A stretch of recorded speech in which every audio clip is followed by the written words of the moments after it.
There are moments in life that change you, not because they're dramatic, but because they are quiet betrayals delivered with a smile. I received mine in the form of a text message. A seemingly harmless, almost cheerful message that shattered years of sacrifice and made one thing unmistakably clear. I was disposable to the very people I had broken myself trying to support. Hey, just wanted to let you know the guest list is finalized and we had to make some tough cuts. Hope you understand. Love you. Tough cuts. Those two words kept echoing like a hammer to the chest. Tough cuts? I wasn't a coworker. I wasn't a high school friend she hadn't seen in years. I was her brother. The same brother who'd held her through 3 breakups. The same one who drove halfway across the state to help her move apartments. Who co-signed on a lease she couldn't afford and covered her rent for 3 months when she lost her job. I stared at the message, blinking in disbelief. There was no pain at first, just numbness. The sort of numbness that sets in when something slices deep but hasn't bled yet. I called my mother immediately. Maybe this was some sort of oversight, a mistake, a cruel joke. She answered on the second ring, chipper as ever. Hey, sweetheart, what's going on? I didn't waste time on pleasantries. I just got a message from Emily. She said the guest list is finalized. I'm not on it. A pause. A silence that said more than words ever could. Then her voice returned, soft and condescending. Oh, honey, don't make this a big deal. It's just a wedding. Just a wedding. I almost laughed. That phrase, just a wedding, held in it everything wrong with my family's dynamic. The minimization, the emotional manipulation, the implication that I was too sensitive for even being upset. Mom, I'm her brother, I said, my voice slow and measured. How am I not invited to my own sister's wedding? Her tone didn't change. Sweetheart, they had to keep it small. These things are expensive. And maybe they assumed you wouldn't mind. That did it. My jaw clenched. My heart pounded, not from sadness but fury. They assumed I wouldn't mind, I repeated. Mom, Emily invited 150 people. I saw the post on Instagram. Another pause. Then a dismissive chuckle. Well, you know how it is. These things get political. She probably thought it would be easier this way. It's not personal.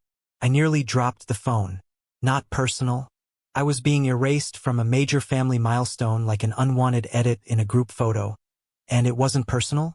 It was then I realized that this wasn't just about the wedding.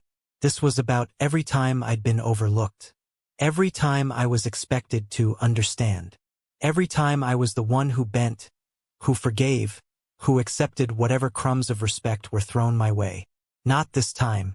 I'm going on vacation, I said flatly, already opening flight apps on my phone. What? Mom asked, caught off guard. I won't be in town for the wedding, or the fallout. And I hung up.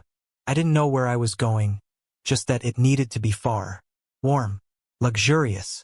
A place that screamed, you mattered enough to bring yourself here. Within an hour, I had it booked. A week at a 5-star Caribbean resort with a private beach, oceanfront suite, and a spa that offered something called Salt Crystal Energy Cleansing. Sounded perfect. I wasn't running away. I was reclaiming my space. And the best part? I didn't tell a soul where I was going. I simply uploaded a picture as I boarded first class. Legs stretched, glass of champagne in hand, with the caption, guess I got cut from the guest list, but I think I'll survive. The reactions were fast and furious. Cousins dropped laughing emojis. My Aunt Lisa commented, good for you. Should have taken me with you. But the real prize was my mother. She sent 3 texts in quick succession. Where are you? Are you seriously missing your sister's wedding over this? You're being petty. Petty? I laughed. No, petty was cutting your brother out of your wedding after everything he's done and pretending it was normal. So I replied with a picture of the beach. White sand, turquoise water, and the message. Perfect view for an overreaction. Then I turned off my phone. For the first time in years, I wasn't available. I wasn't their emotional crutch. I wasn't their peacemaker. I was free. The resort was paradise. From the moment I stepped off the plane and into the waiting black SUV, stocked with chilled towels and cucumber water, I felt like I'd entered a different life. A life where I was the priority. where I didn't have to beg for respect or justify my feelings. I spent my first day doing nothing but indulging.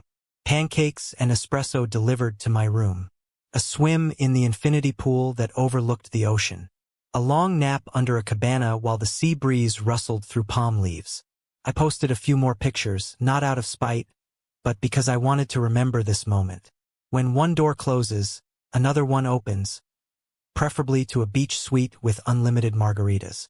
By that evening, I was sun-kissed, blissfully buzzed, and entirely at peace. Until my phone started buzzing like a bomb had gone off. Calls, messages, DMs. Names I hadn't seen since the last family funeral. First, I ignored it. Then I saw the one message that stopped me cold. Jake, dude, you are not going to believe what just happened. I sat up. The next text made me laugh so hard I nearly spilled my drink. Jake, the groom walked out. Like, just left. And just like that, karma had arrived. I sank deeper into my sun lounger, the scent of salt in the air and a half-finished cocktail in hand, as the messages kept pouring in. It was like watching a house I'd once been forced to live in go up in flames.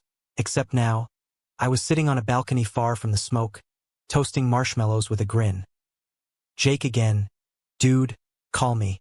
It's chaos. The groom just dipped. Like, during the reception.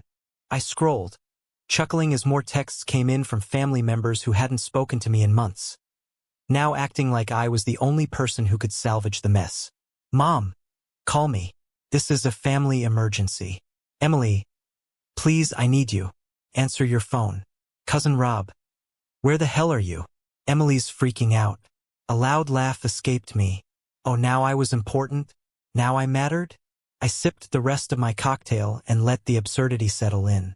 The woman who had cut me out of her wedding like I was some irrelevant background character was now begging for me to show up in the third act and fix it all. And I knew exactly what to say. I opened Emily's message, stared at her desperate plea for a few moments, then slowly typed back, "Sorry, I'm a little busy enjoying my overreaction. Hope the wedding was fun." Then I blocked her. I blocked my mother next. And Jake, just in case he was recruited to guilt-trip me later. After that, I put my phone on Do Not Disturb, signaled the bartender, and ordered another drink. If they wanted to wallow in the disaster they created, they could do it without me. That night, I dined alone at the resort's beachside restaurant, lit only by torches and the soft orange hue of the Caribbean sunset. I ate the finest steak of my life, paired with a red wine I couldn't pronounce and didn't care to. For dessert, I took another photo of the view, this time captioned, "Some doors need to stay closed, especially church doors at dysfunctional weddings." The following morning, I woke up to 20 missed calls and a handful of voicemails that had slipped through the cracks. Against my better judgment, I listened. Mom's voice was frantic. "I don't know what you think you're doing, but this isn't the time for one of your tantrums. Your sister is devastated. This family needs to stick together." I deleted it without hesitation. Next voicemail, Emily. Her voice was cracked and shaking. "I don't understand why you're doing this. You're my brother. I need you. Please just call me back." Click. Delete. Then came Jake, whispering like he was hiding in a supply closet. "Dude, Mom and Aunt Lisa are talking about showing up at your apartment when you get back. Grandma keeps saying the wedding was cursed because you weren't there. It's a lot, man." That one I saved, because that one made my soul smile. I stepped out onto the balcony. The sky was a soft pink and orange blur, the air heavy with humidity and hibiscus. Back home, I imagined my family knee-deep in excuses and deflections, scrambling to assign blame. Here I had no obligations, no expectations, no one to manipulate me into forgiving betrayal for the 100th time. And I had zero intention of returning to that toxic cycle. Later that afternoon, while I was sipping from a coconut shell under a cabana, my phone buzzed again. It was a text from Melissa, my only cousin with a functional brain and a gift for delivering gossip like a seasoned news anchor. "Melissa, okay, I know you're mad, and you should be, but you have to hear what happened after the wedding. Call me. You'll love this." I raised an eyebrow, took one last sip, then called her. She answered immediately, breathless. "Oh my God," you answered. "Are you sitting down?" I looked around at the palm trees, the endless ocean, the shaded cabana I was lounging beneath. "I think I'm in the best possible place to hear this," I said, grinning. "Okay," she started. "So after the groom left, like stormed out, left his ring on the cake table, kind of dramatic, Emily lost it, screaming, crying, threw her bouquet at a bridesmaid. I laughed. "Classy. It gets better," she continued. "So then Aunt Lisa said, and I quote, 'This wouldn't have happened if your brother had been here to talk some sense into her.'" I blinked. "What?" Melissa giggled. "Yep. Apparently you're now the family's magical crisis negotiator. She said if you'd been there, none of this would have spiraled. You could have calmed the groom down or prevented the fight." I laughed so hard I nearly dropped my phone. "So let me get this straight. They excluded me from the wedding, and now they're blaming me for not being there to save it." "It's beautiful," Melissa said, laughing too. "Your mom and Aunt Lisa got into a shouting match right after. Grandma stepped in and said, if Emily had treated her family better, she wouldn't be standing in her wedding dress alone right now." That made me pause. "Grandma said that?" "She did," Melissa confirmed. "In front of everyone. Loudly. It was almost too perfect." "So where's Emily now?" I asked. Melissa sighed. Still sobbing. Still blaming everyone except herself. "Apparently she's trying to see if she can redo the wedding. Like it was a Netflix episode she can just reshoot." I chuckled. "Not how life works." "She doesn't get it," Melissa said. "And your mom keeps trying to reach out to the groom's family to fix it. His mom straight up told her, 'This is your issue now.'" I set down my drink, doubled over in laughter. "And get this," Melissa added. "Now they're planning a family meeting for when you get back. Mom says she wants to talk about restoring the balance." "Oh, they assume I'm coming back?" I said. "She's already texting people like it's a done deal." I leaned back and exhaled slowly, letting the breeze wash over my sun-warmed skin. "You know what the best part is, Melissa?" "What?" "I don't care," Melissa cackled. "That's the best response I've ever heard. Seriously, I don't blame you. You were right to walk away. Maybe this will finally wake them up." I doubted it. People like my mother and Emily didn't change. They rewrote history. In 6 months, they'd say I abandoned the family when things got tough. They'd conveniently forget who started the fire and who walked away from it.